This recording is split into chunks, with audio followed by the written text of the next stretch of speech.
Hello everyone, it's Thursday and you're watching Within the Frame, where we delve deeper into the top stories not only in South Korea but across the globe. I'm Kim Bo-kyung.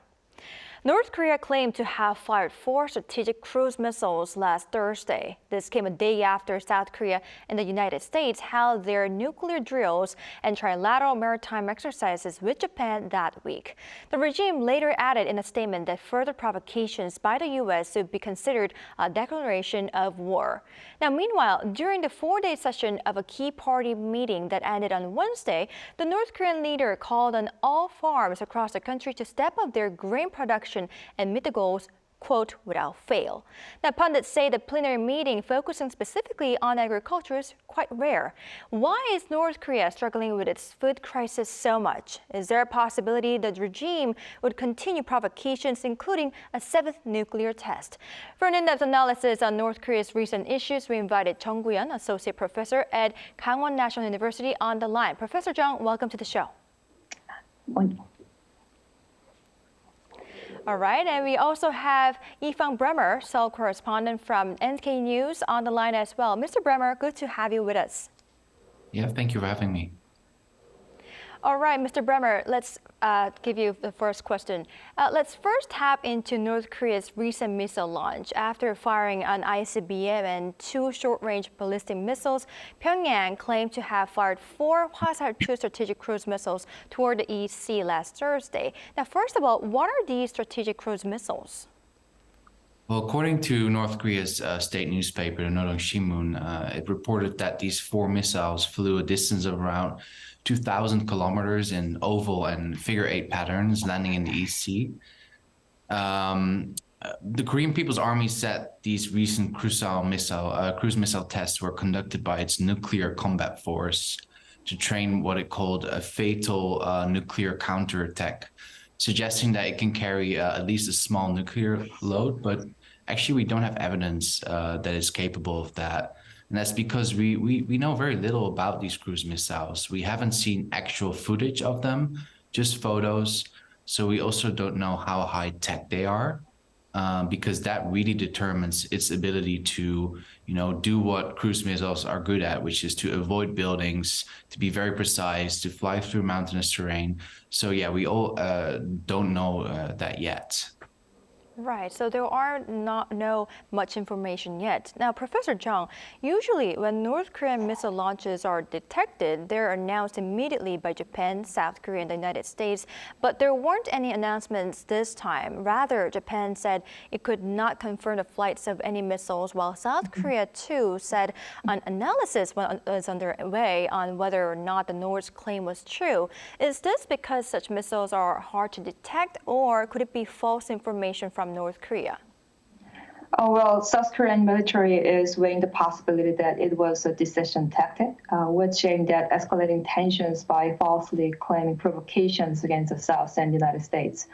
But it can be seen as mainly because cruise missiles are more difficult, as Ifan says, very difficult to detect and track than ballistic missiles. But it can be seen as an attempt to influence the readiness posture of both allies, United States and South Korea, through decision tactics. This is more so because it happened during the joint military exercise period. But it is necessary to keep a close eye on this attempt because this is not the first time. North Korea made the same statement last November 2022. And so also South Korea need to develop or improve the system to better detect or track the cruise missile system. All right, I see. Now, Mr. Bremer, whether or not North Korea's missile launch claim is true, the launches coincided with joint military exercises between U.S. and South Korea and Pentagon, like our Professor Chung said. Calling the drills hostile and provocative practices, North Korea warned that these actions may be construed as a declaration of war. Now, what part of the joint military exercises made North Korea use such strong words? Well, North Korea's latest condemnation came after the U.S. Ohio-class nuclear-powered ballistic missile submarine visited South Korea for the first time. So this is a very powerful military asset that's part of what's called the U.S. Extended Deterrence Strategy. But at the same time, I also believe that we shouldn't read into Pyongyang's latest remarks too much because you have to remember that North Korea responds like this to US ROK joint drills almost every time. It sees these drills as a practice for invasion, essentially, despite both Seoul and Washington claiming that they are, in fact, strictly defensive in nature. So I think it's important to remember that. Right, I see. Now, Professor Chung, with North Korea's continuous missile launches, some are pointing to the possibility of North Korea conducting a seventh nuclear test imminently. Now, what are your thoughts? And if it does conduct a test, what impact would this have? And what diplomatic message would Pyongyang be trying to deliver through the test? Well, there has been many discussions about North Korea's nuclear test for a long time. I think it is for a year, since last year, I guess. But if it is nuclear test inside North Korea might want to send a message. I think my understanding is the desperation from inside. In other words, it's difficult to maintain the system any longer. Some argue that North might be emboldened to initiate a nuclear test, but Russia and China, which is kind of tactical allies of North Korea at this time, will not accept any further nuclear test and escalation of the Northeast Asia. So if there is another nuclear test, it will reduce the room for diplomatic solution, but at the same time, North Korea will face a huge international criticism and other rounds of sanctions without occurring anything from the United States and South Korea, neither status of nuclear state nor arms control deals around Northeast Asia. So it could be, if there is a nuclear test, it could be out of their desperation. Right, so it will definitely minimize the room for diplomatic solutions to come in. Now, Mr. Bremer, meanwhile, to such provocations, Washington said the U.S. has no hostile intent towards the North Korea and reaffirmed its continued commitment to finding diplomatic solutions. How do you see Washington's such approach and strategy about North Korea? Well, I think what we can see quite clearly is that Washington has enough on its plate right now dealing with Russia's war in Ukraine and the support to Ukraine. At the same time, Washington also needs to signal to its other allies all over the world that it can in fact deal with multiple crises simultaneously. So having a powerful submarine visit North Korea does actually help sending out that signal. But essentially, I think North Korea is definitely not a priority for the Biden administration at the moment.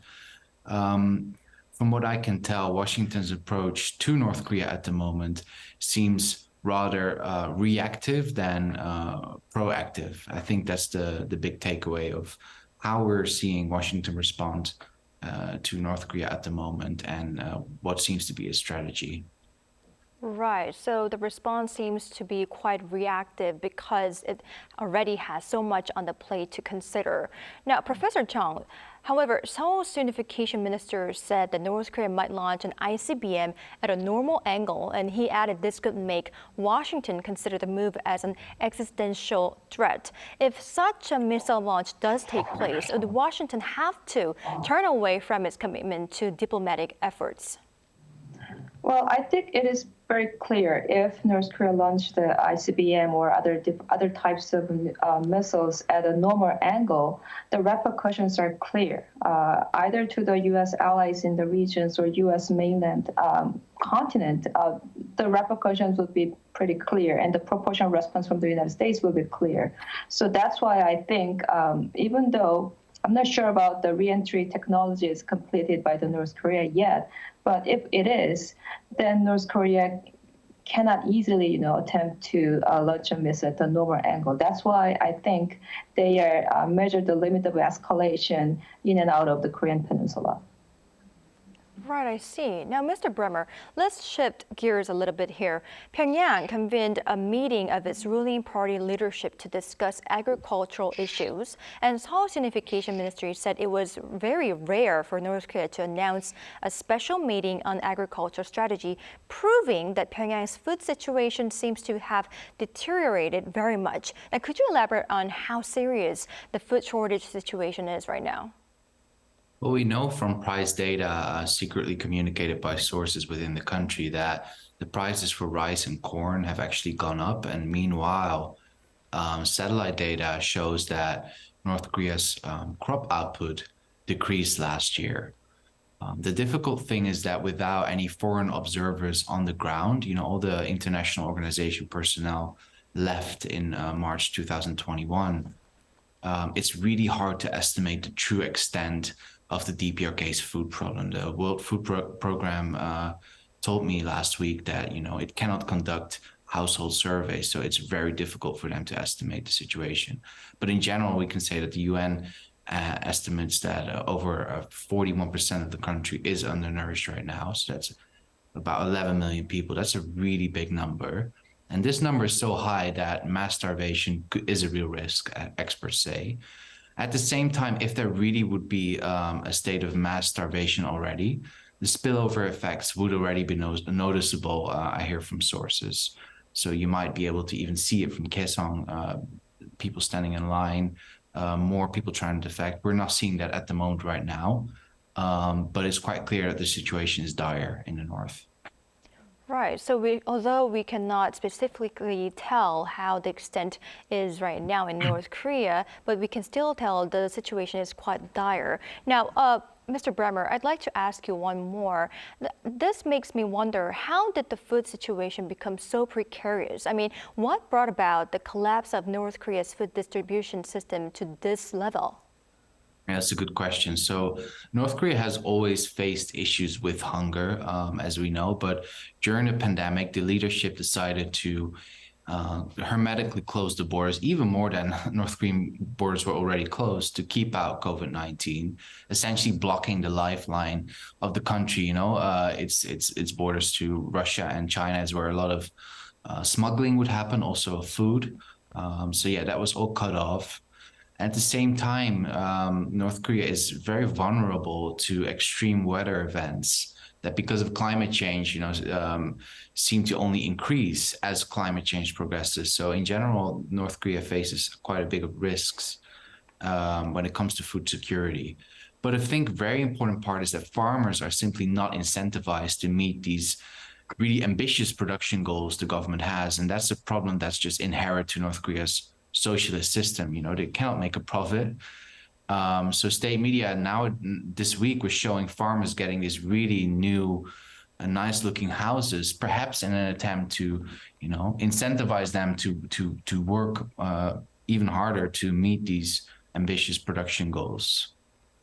Right. So it's because they are weak to the weather conditions and because ties were cut off during the pandemic. So Professor Jung, as the regime grapples with worsening food shortages, Kim Jong-un said fundamental transformation is needed. And although it is really hard to say or to use the word reform, some reformative measures were laid out, including improving the country's irrigation system and supplying new and high-efficient farm machines to rural areas. But what are your thoughts on these measures, and do you believe they are going to work? Well, although North Korean leadership seems to understand and acknowledge the urgency of the issue at this moment, but what they suggest, as you said, is less than expected. They just suggested, as you mentioned, irrigation work, provision of more improved agricultural machinery, or kind of providing more and expanding arable land. That's all that they suggest. But they know that the root cause of this North Korea's crisis is their nuclear development and show military forces. And it is a risk provocated by the strengthened international sanction by the international community. So if that has broken the vicious cycle, then they cannot find the durable solutions regards to this food crisis. But if you look at the editorials of Rodong Shinmun these days, they only emphasize slogans and propaganda such as arming the minds or belief in the leadership. So they do not really clear solutions, and what they actually suggest is not a fundamental solution to this current food crisis. Right, I see.